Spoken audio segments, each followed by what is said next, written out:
BNP আর India বোঝাপড়া হয়ে গেছে। কি হয়েছে সেই বোঝাপড়ায়? সেটা হইতেছে যতদিন আপা চট কইরা ঢুকে না যায় ততদিন পর্যন্ত বিএনপি ভারপ্রাপ্ত আওয়ামী লীগ হিসেবে কাজ করবি। হ্যাঁ, ভারপ্রাপ্ত আওয়ামী লীগ। আমি কই বৃহত্তর আওয়ামী লীগের বিএনপি শাখা।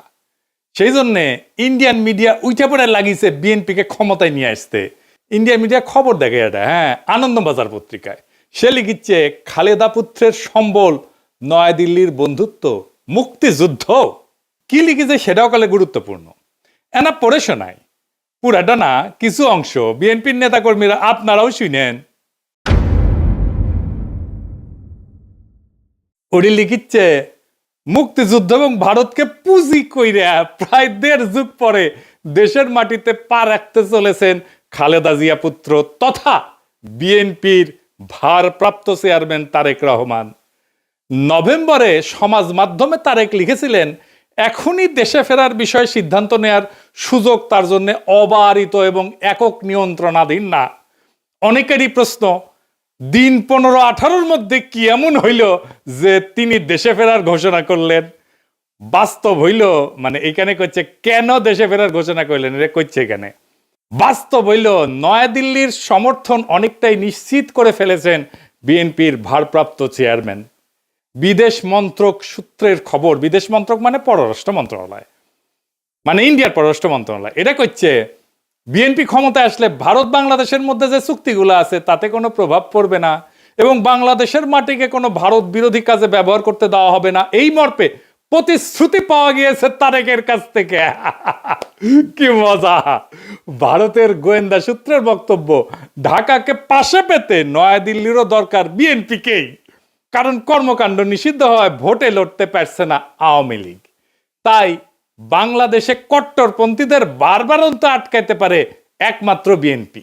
নির্বাচনের মাধ্যমে খালেদার দল ক্ষমতাসীন হইলে বাংলাদেশে ভারত বিরোধী তৎপরতায় রাশ টানা যাবে। তাই আওয়ামী লীগের সঙ্গে সখ্য থাকা সত্ত্বেও অবস্থা বুঝে ব্যবস্থা হিসেবে তারেকের পাশে থাকতে হচ্ছে নয়াদিল্লিকে। মাশাআল্লাহ! তাইলে তারেক রহমানের দেশে ফেরার সিদ্ধান্তটা ঝুলে ছিল ইন্ডিয়ার সাথে বোঝাপড়ায়।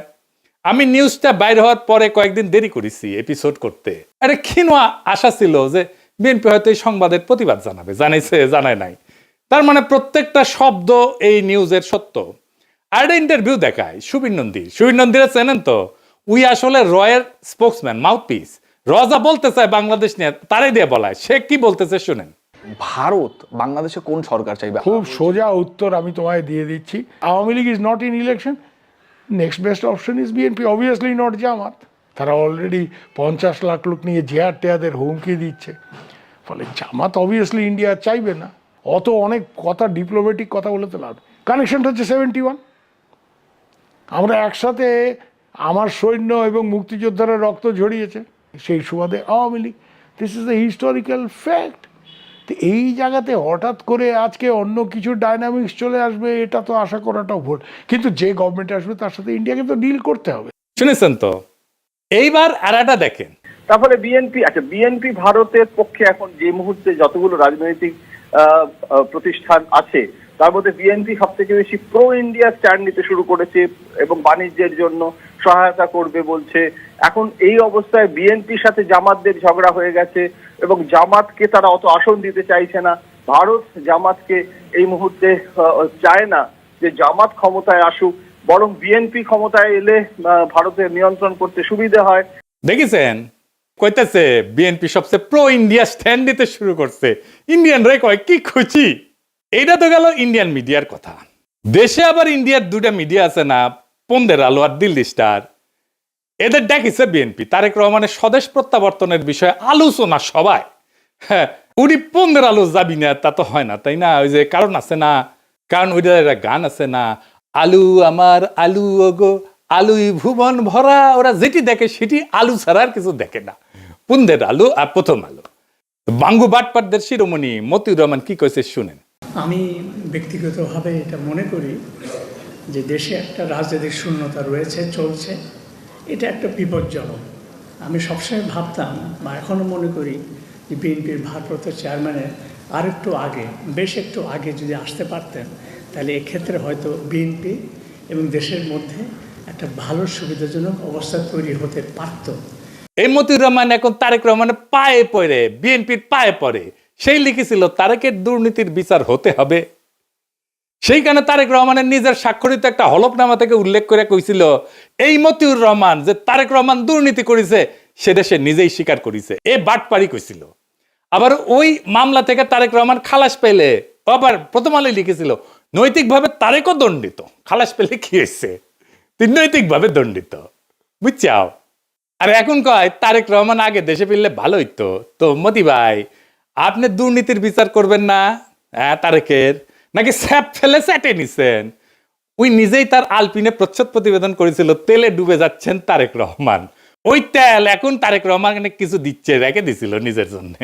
তো প্রথম আলো যে বিএনপি কি পরিমাণে ভালোবাসে, ভালোবাসা যে কত সেটা একটু দেখি। আসেন। লিখিচ্ছে বগুড়ায় তারেককে ঘিরে আছে খুন সন্ত্রাসে জড়িত নেতাকর্মীরা।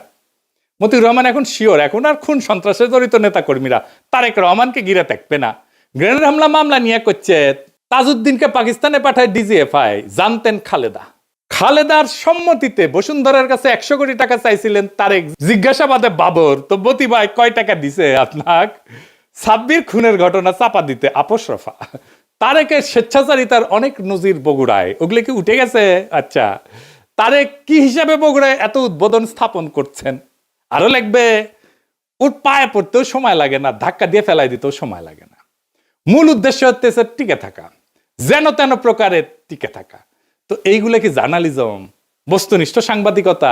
এই নিউজগুলো যদি সত্য হয় তাহলে মতিউর রহমানের কি তারেক রহমানের প্রত্যাবর্তনে মিটিং এ যায় তারেক রহমানকে দেশে কেন আসলো না সেই নিয়ে কান্নাকাটি করা যায়? নৈতিকভাবে এটা জায়েজ, এথিক্যালি উচিত এইটা? হাদি গুলি খাওয়ার পরে শিরোনাম করেছিল তফসিলের পরের দিন পার্থে গুলিবিদ্ধ, হাদির নামটা পর্যন্ত লেখে নাই। এতই ঘৃণা একজন মাদ্রাসা পড়ুয়া তরুণ প্রতিশ্রুতিশীল রাজনৈতিক নেতার প্রতি। এই যে প্রথম আলোর মজলুম ঘৃণা আর তেলা মাথায় তেল দেওয়া, এটা কি বার্তা দেয়? বার্তা দেয় এটাই যে আপনি শক্তের ভক্ত, নরমের জম, তাইলে তো আপনার সাথে গায়ের জোর দেখাবেই মানুষ, গায়ের জোরেই কথা কবে মানুষ। আরেক মাল আছে মাহফুজানন্দ প্রভুপাদ, সে কয় 53 বছরে নাকি সংবাদ মাধ্যমে আগুন দেওয়া হয়নি, ওই চান্দের দেশে আসিল। বাংলাদেশের 53 বছর বয়সে কোনো মিডিয়ার অফিস আগুন জ্বালানো হয় নাই। হ্যাঁ, 2013 সালের 12 ফেব্রুয়ারি দৈনিক নয়া দিগন্তের আরামবাগের কার্যালয় হামলা করে আগুন ধরায় দেওয়া হয়েছিল। তুই তো দমে দমে মিশা কথা কয়। ওই আগুনে পোড়ার পরে পত্রিকা বাইট করিছে, লিখিছে আনবাউড, মানে হইতেছে মাথা নত করে না। বাহ, প্রচুর প্রচুর সাহস। আসেন তার একটা ক্লিপ দেখি বেনজিরকে নিয়ে। বেনজিরের ভয়ে নাকি ওই কাঁপিচ্ছিল, শুনেন। আমরা কিন্তু এই যে আইজিপি বেনজিরের যে তার যে কুকর্ম আমরা কিন্তু মিডিয়াতে জানতাম, কিন্তু রিপোর্ট করতে সাহস পাইনি। আপনি হয়তো কিছু করতেন না, সরকার হয়তো কিছু করতো না, বাট ওই ধরনের একটা পাওয়ারফুল আইজিপি সে তো একটা সাংবাদিকটা কি না করতে পারত। শুনিছেন কত বড় সাহস? মাইনে নিলাম যে ওই ভিতু, তো তাইলে কি ওই পত্রিকার স্লোগানে journalism without fear or favour লেখার নৈতিক অধিকার আছে? মানে মাহফুজা নাম, আপনার লজ্জা নাই? আপনি তরুণদের কি শিখাইতেছেন? আপনার লজ্জা লাগে না এত ভণ্ডামি করতে? ভণ্ডামির তো মাত্রা আছে। আবার ক্রিটিক্যাল জার্নালিজম করার কথা কয়। ক্রিটিক্যাল জার্নালিজম বুঝে ডিজিএফ এর সাথে আন্ডারস্ট্যান্ডিং করে জার্নালিজম করেছে। এই যে তাসনিম কলিলি কয়ে দিছে, ডিজিএফ এর দেওয়া নিউজ ভেরিফাই না করে ছাপাইছে, আবার পরে স্বীকারও করেছে এটা তো ভুল ছিল। তুমি যদি আমাকে জিজ্ঞেস করো আমার সাংবাদিক জীবনে, এডিটরের জীবনে ওটা হচ্ছে একটা বিরাট ভুল। আমি ভুল করেছি। ওই সময় ডিজিএফআই এর দেওয়া নিউজ আমার ছাপানো উচিত হয়নি। ইট ওয়াজ এ ব্যাড এডিটোরিয়াল জাজমেন্ট। আমি ভুল করেছি। শুনেছেন, আমি কইছিলাম এই ডেইলি স্টারের জার্নালিজম নিয়ে 100 ঘন্টার এপিসোড করা যায়। গতকাল আমি একটা পুরানা ভিডিও দিছি, দেখেছেন না সবাই? অনেক দিন তো হইল। জবাব দিছে ডেইলি স্টার, আমার উত্থাপিত প্রশ্নের জবাব দিছে নাকি এরা জবাব দিয়ে তার ঊর্ধ্বে মিডিয়া? এরা সার্বভৌম একটা অথরিটি হইছে, সবকিছুর ঊর্ধ্বে, ওরা কেউ প্রশ্ন করতে পারবে না। তো আসলে আসেন, এই যে দুইটা গণমাধ্যম, এই যে দুইটা প্রথম পন্দের আলো আর দিল্লি স্টার, এটা কি গণমাধ্যম? গণমাধ্যমের ভূমিকা বুঝতে হলে আমাদের দুইটা জিনিস বুঝতে হবে, ট্রুথ এবং ফ্যাক্টস। সত্য কি এবং ঘটনা কি। ফ্যাক্টস হইতেছে মানে ঘটনা হইতেছে আমরা পরিষ্কার যেটা দেখছি হাদিস জানা যায় লাখ লাখ মানুষ হয়েছে না, 10 থেকে 15 লাখ মানুষ হয়েছে, আমরা সবাই দেখছি কয়েকদিন আগের ঘটনা। কিন্তু জানাজার ট্রুথ, সত্য তৈরি করা ট্রুথ মেকিং মেশিন কি? পুন্দের আলো আর ডেইলি স্টার। আমরা চোখের সামনে দেখলাম 10 থেকে 15 লাখ লোক।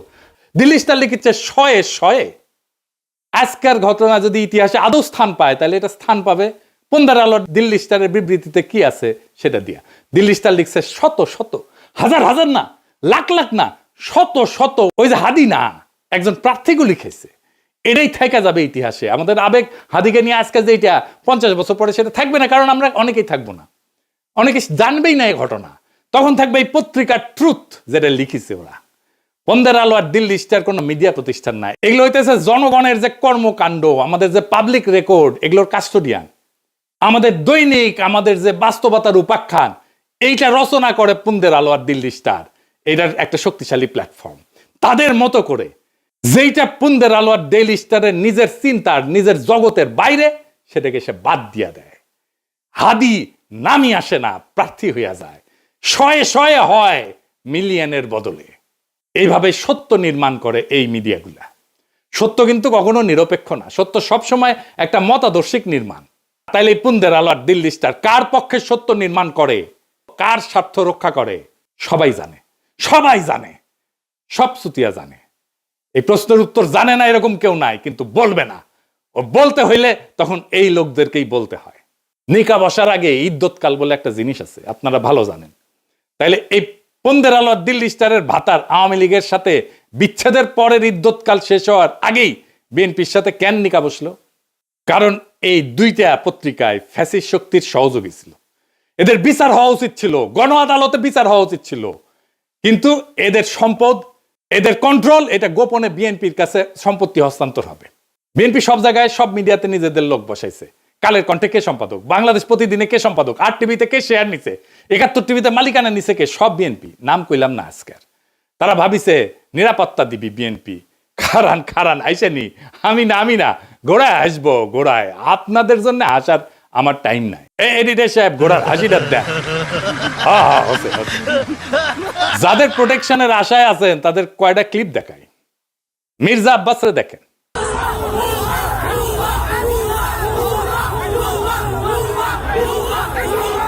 দেখেছেন ভুয়া স্লোগান তারে দেখা। এবার দেখেন হাদির জানাজায় সালাউদ্দিন সাহেব গেছে, তারে কি বলে পাবলিকে।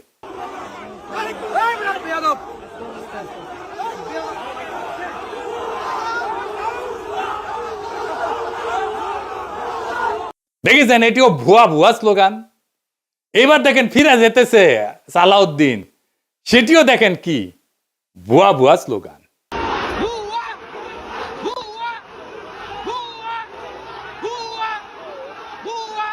মির্জা ফখরুল চালাক মানুষ, জানাজার আগে কইছে আমি অসুস্থ, আমি যাবো না। সত্যি অসুস্থ কিনা আল্লাহ জানেন।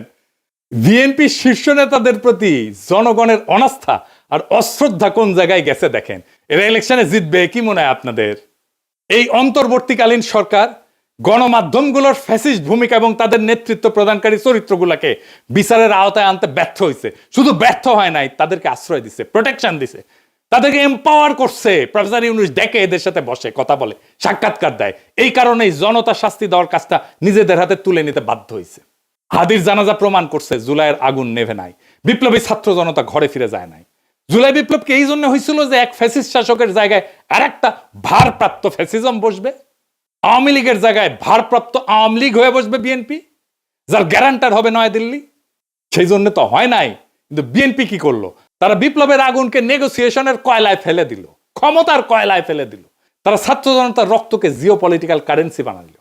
এইটাতে বিএনপি শেষ হয়ে যাবে। এই দেশের মানুষ একটা জিনিস সহ্য করতে পারে না, সেটা হইতেছে বেইমানি। বিএনপি জনতার সাথে, শহীদের রক্তের সাথে বেইমানি করছে, বিপ্লবের সাথে বেইমানি করছে। আওয়ামী লীগ ক্ষমতায় ছিল ইন্ডিয়ার জোরে, এখন বিএনপি ক্ষমতায় আসতে চায় ইন্ডিয়ার সাথে বোঝাপড়ায়। দুইটারই একই রোগ, শুধু উপসর্গ বদলাইছে। আর মানুষ সেটা বুঝে গেছে। হাদির জানাজায় প্রমাণ করছে জুলাইয়ের আগুন নেবে নাই, ছাত্র জনতা ঘরে ফিরে যায় নাই।